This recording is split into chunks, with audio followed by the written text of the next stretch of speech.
अब लोकतंत्र के चौथा स्तंभ पत्रकार बंधु भी अगर इस राज्य में सुरक्षित नहीं है, फिर लोकतंत्र का क्या मतलब है, लोकतंत्र का क्या अभिप्राय है। मंत्री भी अब नॉर्मल है, एकदम अब नॉर्मल है।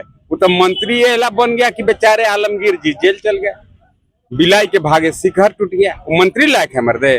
क्या पत्रकार जनप्रतिनिधि से सवाल नहीं पूछेगा, सरकार से सवाल नहीं पूछेगा? और सवाल पूछेगा तो मंत्री 5 को गुंडा ले चल रहा है। मैं पत्रकार बंधुओं के लिए अपना खून देने के लिए भी तैयार हूँ। जितना पैसा चाहिए, ताकत चाहिए, ये सत्येंद्र तिवारी पत्रकार बंधुओं के साथ खड़ा है। गढ़वा विधायक सत्येंद्र नाथ तिवारी ने स्वास्थ्य मंत्री इरफान अंसारी पर निशाना साधा और हजारीबाग में जिस पत्रकार पर हमला हुआ उसे वीर पुरुष बताया। उन्होंने आरोप लगाते हुए कहा कि झारखंड के स्वास्थ्य मंत्री एबनॉर्मल है।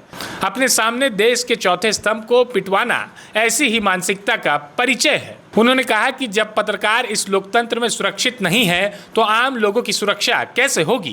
क्या पत्रकार सरकार से सवाल नहीं पूछेगा, और पूछेगा तो मंत्री जवाब नहीं देंगे? उन्होंने कहा कि वे पीड़ित पत्रकार से मिलेंगे और उसकी सहायता करेंगे।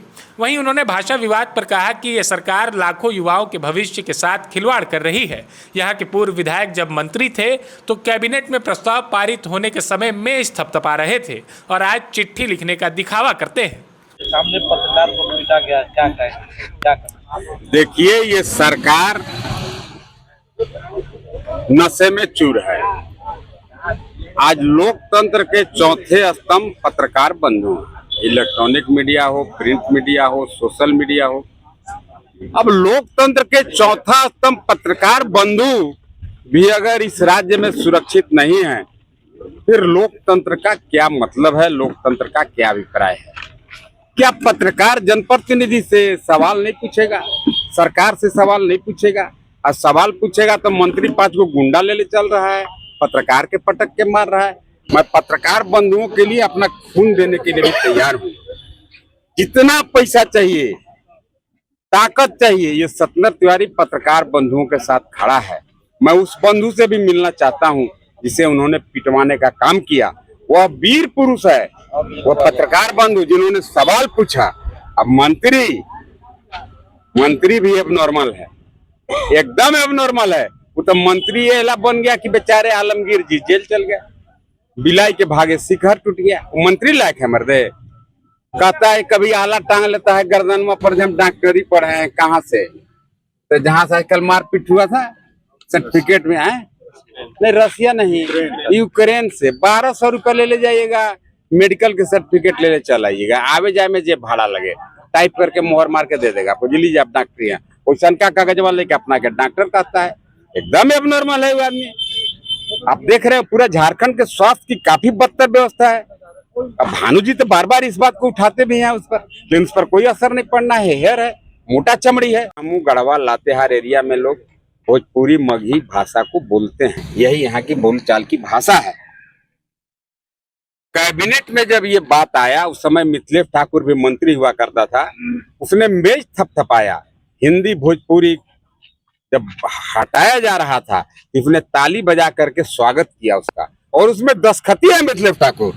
हिंदी भोजपुरी मगही को हटाया जा रहा है, उसमें वो दस्तखत किया है। और यहाँ लाके नौटंकी करता है, स्टूडेंट के सामने कहता है कि मैं मुख्यमंत्री को लेटर भेजा हूँ, मेरे पास प्रमाण है। क्या प्रमाण है? तो हम लेटर भेजे हैं मुख्यमंत्री के, मुख्यमंत्री जी हिंदी भोजपुरी मगही को भी जोड़ दिया जाए। तू मंत्री था कैबिनेट में, उस दिन विरोध नहीं किया। ये सब देखिए उसका नौटंकी है। तो लेटर तू भेजा, तो लेटर का क्या जवाब आया तू बताएगा जनता को? बीच बीच में जाके हेमंत सोरेन जी के गुलदस्ता देके फोटो खिंचवा के टीआरपी बढ़ाता है। अब हिंदी भोजपुरी मगही का बात नहीं करता है। अब यहाँ आता है तो कहता है जो लेटर भी लिखेंगे हम भी। इतना मूर्ख आज जमाना नहीं है, और यहाँ के लोग यहाँ मूर्ख नहीं है। आज आपको मालूम है लाखों विद्यार्थी का यहाँ भविष्य आधार में लटका हुआ है, बेचारे जेटेट के परीक्षा में फेल हो जाएंगे, जेटेट के परीक्षा के लायक। गोल, जहाँ 27 वर्षों के सफर में 17,000 से भी अधिक छात्रों ने डॉक्टर एवं इंजीनियर बनकर भरे सफलता की ऊंची उड़ान, जहाँ साधारण छात्र भी झारखंड टॉपर्स बनकर बना रहे इतिहास। दूरदर्शी शिक्षाविद श्री विपिन सिंह के मार्गदर्शन में मेडिकल एवं इंजीनियरिंग के लाखों छात्रों के लिए आशा की किरण के रूप में गोल नेशंस लीडिंग इंस्टीट्यूट। प्रॉब्लम हो गया और सडनली हो गया, अचानक हो गया। तो Jeevan Jyoti super specialist hospital में एडमिट करके इनका एंजियोग्राफी कराया। एंजियोग्राफी करने के बाद वो अपना रिपोर्ट दिया कि इनका 95% प्लस ब्लॉकेज, स्टेंट से काम नहीं चलेगा, इनको बाईपास करना ही पड़ेगा। कबीर हर्ब है।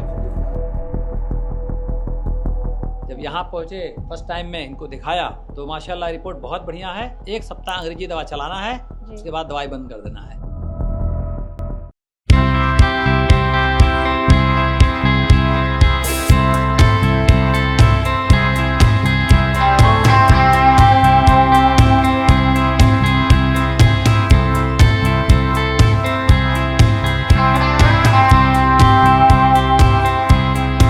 सरकारी परीक्षा की तैयारी का सबसे भरोसेमंद नाम NIBM।